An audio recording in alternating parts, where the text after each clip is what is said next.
un plaisir de vous retrouver pour cette édition dont voici les titres. Le sommet des chefs d'État et de gouvernement de la CEDEAO a pris fin ce vendredi à Accra sur deux grands points fondamentaux. Nous y reviendrons tout à l'heure dans le développement de cette édition. Au Libéria, le nombre de nouveaux cas journaliers d'infection d'Ebola est en baisse selon l'OMS. Maintenant, on ne baisse pas la garde. Mesdames, Messieurs, bonjour et bienvenue. Les rideaux sont tombés ce vendredi sur le sommet de la CEDEAO qui s'est tenu les 6 et 7 novembre à Accra, au Ghana. Sur les deux sujets évoqués au cours de cette session extraordinaire, les chefs d'État et de gouvernement présents à cette rencontre ont décidé du retour au respect de la Constitution dans le cadre de la situation au Faso. Et concernant l'épidémie d'Ebola, les efforts doivent se poursuivre. Deux sujets clés à cette session extraordinaire de la conférence des chefs d'État et de gouvernement de la CEDEAO ce jeudi 6 novembre 2014 à Accra. La maladie à virus Ebola et la situation au Burkina Faso. Deux communiqués respectifs élaborés pour sanctionner la fin des travaux. Des 29 points sur Ebola, il ressort pour l'essentiel que les efforts doivent se poursuivre pour venir à bout de cette épidémie. Les chefs d'État et de gouvernement ont réaffirmé leur ferme détermination à poursuivre, dans la solidarité et la coordination, leurs efforts dans la lutte résolue contre la maladie à virus Ebola. S'agissant de la situation au Burkina Faso, il est surtout question de préserver les institutions démocratiques pour conduire la transition et organiser des élections dans un an, c'est-à-dire en novembre 2015.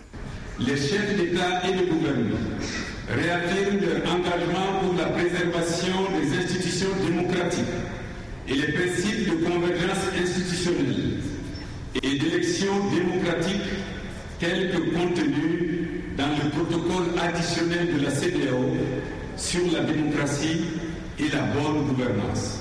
Le président du Ghana, John Dramani Mahama, président en exercice de la CEDEAO, clôturant les travaux, a rassuré que tout serait mis en œuvre pour tenir les engagements pris à Accra.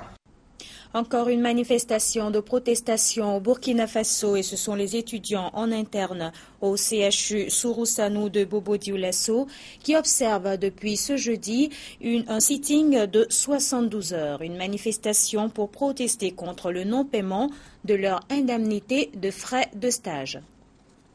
Au CHU, le centre hospitalier universitaire Sourousanou de Bobo-Dioulasso, les étudiants font le pied de grue depuis 48 heures pour réclamer le rétablissement de leurs frais de stage. La manifestation d'aujourd'hui est liée au fait que nous n'avons pas été payés compte tenu d'un certain nombre d'irrégularités signalées par l'administration et dont nous sommes victimes parce que ces irrégularités ne concernent pas tous les étudiants. Et malheureusement, nous avons tous porté le chapeau. Pour mieux se faire entendre, les étudiants, dès l'arrivée du directeur général par intérim du CHU, manifestent leur ras-le-bol. La cause de cette lenteur dans le traitement des frais de stage, selon la direction de l'hôpital, est due à une confusion dans le traitement des étudiants internes et ceux externes.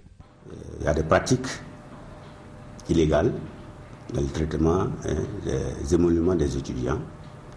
Et étant moi-même hospitalo-universitaire, je comprends bien la portée des choses. Et une lecture exacte des textes font que je dis je ne peux pas faire un double mandatement pour le même étudiant. Parce que les statuts diffèrent selon qu'on soit interne des hôpitaux ou stagiaire interné. Le DG promet d'informer sa hiérarchie pour qu'ensemble, ils apportent une réponse à cette préoccupation exprimée par les étudiants. Santé à présent et nous nous rendons au Libéria pour parler de la situation en matière d'Ebola. Le Libéria qui fait partie des pays les plus touchés par cette épidémie en Afrique de l'Ouest. Ce jeudi, l'Organisation mondiale de la santé a affirmé que le nombre de nouveaux cas enregistrés chaque jour est en baisse dans le pays. On se souvient, cette maladie avait fait de nombreuses victimes, surtout au niveau du personnel médical. L'apparition du virus, l'épidémie fait chaque jour de nouvelles victimes. Parmi elles, Eric Tamba, 36 ans, sa famille a accepté de nous recevoir. Voilà, ça c'est l'université où il a fait ses études. la Methodist United University à Ganta, au Libéria.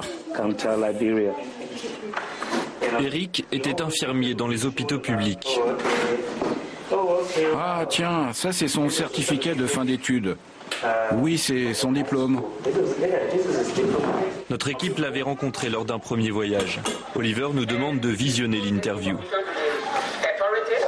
Vous pouvez essayer de m'expliquer en quoi consiste votre travail ici? Pour être honnête, je n'ai jamais été en enfer. Mais d'après ce que je vois ici, ça y ressemble. Il y a beaucoup de pression. Il faut porter des gants et une combinaison assez épaisse. La situation est vraiment compliquée.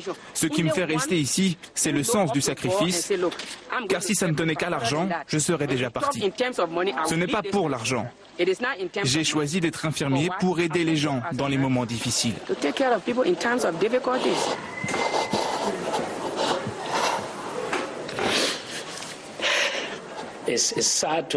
C'est triste de savoir qu'ils n'étaient pas prêts pour cette bataille.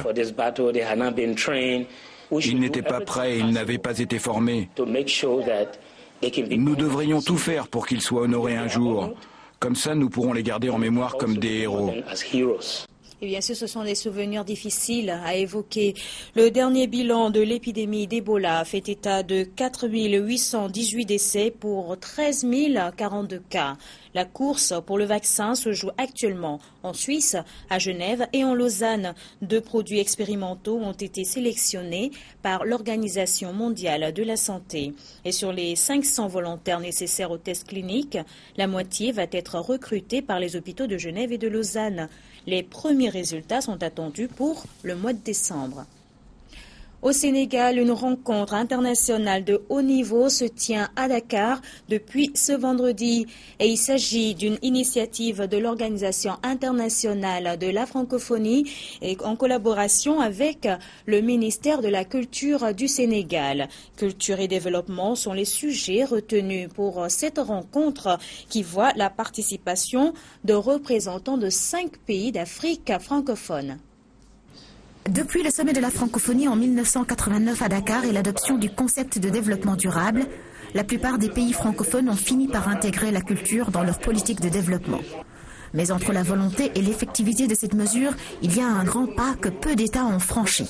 Pour certains des pays en développement qui ont inscrit la culture dans leur cadre de référence du développement durable, la problématique principale est moins celle de la reconnaissance du rôle et de la place de la culture que celle du comment faire pour mettre en valeur le potentiel de la culture au service du développement durable. Cette problématique sera ainsi débattue durant 2 jours à Dakar en présence des représentants du Mali, du Maroc, de la Mauritanie et de la Côte d'Ivoire. Dans ce cadre, le Sénégal entend partager sa nouvelle politique culturelle articulée au plan Sénégal émergent et basée sur 2 priorités. Le Premier ministre Mohamed Boun Abdallah Dionne, qui a présidé l'ouverture de la rencontre, les a rappelés aux participants. D'une part, la prise en charge du statut de l'artiste. D'autre part, le développement d'une industrie culturelle et créative pourvoyeuse de richesses et d'emplois et facteur de développement durable. Les objectifs de la présente rencontre sont donc en parfaite conformité avec nos convictions les plus ancrées en matière de promotion et de développement culturel.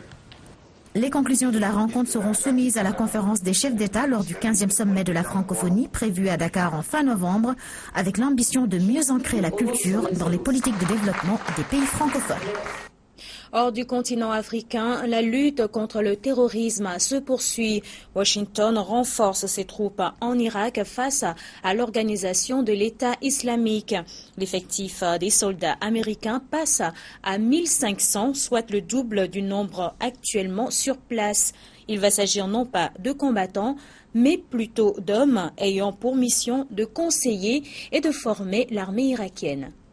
Sur la ligne de front, l'armée irakienne restera en première ligne. Après l'annonce d'envoi de troupes américaines supplémentaires, le Pentagone a aussitôt précisé « Les renforts ne seront pas engagés dans les combats ».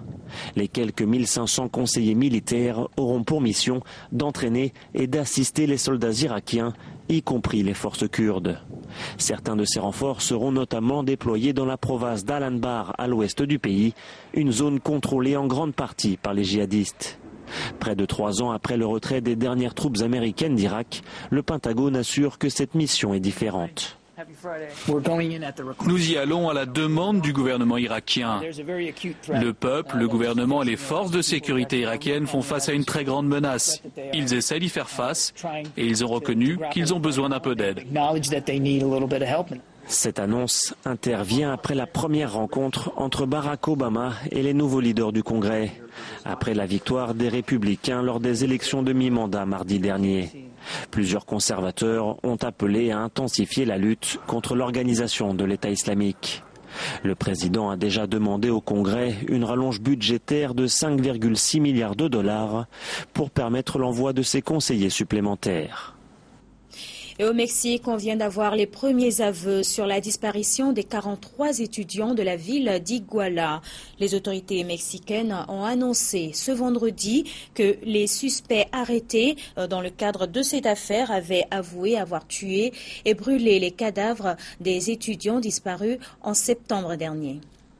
Ces 3 hommes feraient partie du gang Guerreros Unidos. Ils auraient avoué l'assassinat de leur interrogatoire en même temps qu'une reconstitution des faits. Les détenus indiquent qu'ils ont tué les survivants et ensuite les ont placés dans la partie basse de la décharge où ils ont brûlé les corps. Une opération qui aurait duré 14 heures. Les restes auraient ensuite été mis dans des sacs et jetés dans une rivière. Il sera donc difficile d'identifier les victimes. Je dois faire tout ce qui est en mon pouvoir pour les identifier et savoir s'il s'agit des étudiants. Il y a des indices en ce sens. Le 26 septembre dernier, des policiers et des membres du gang Guerreros Unidos ont attaqué le car qui transportait 43 étudiants près d'Iguala. Le maire de la ville et son épouse sont soupçonnés d'avoir commandité cette attaque pour les empêcher de perturber une manifestation. Ils ont été arrêtés mardi. Au total, 74 personnes ont été interpellées.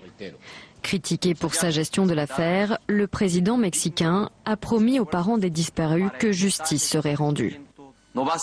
Cela ne s'arrêtera pas avec l'arrestation des commanditaires.